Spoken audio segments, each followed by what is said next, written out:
الرحمن الرحيم. اللهم صل على سيدنا محمد وعلى آل سيدنا محمد صلاة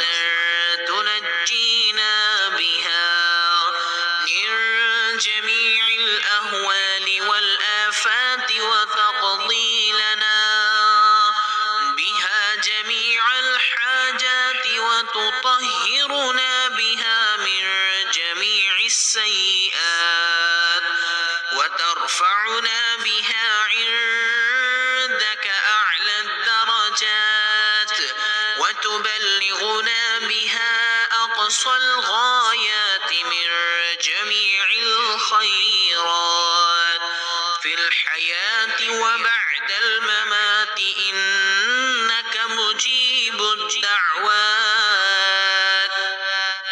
ورافع الدرجات ويا قاضي الحاجات ويا كافي المهمات ويا دافع البليات ويا حل المشكلات أغثني أغثني أغثني يا إلهي إنك على كل شيء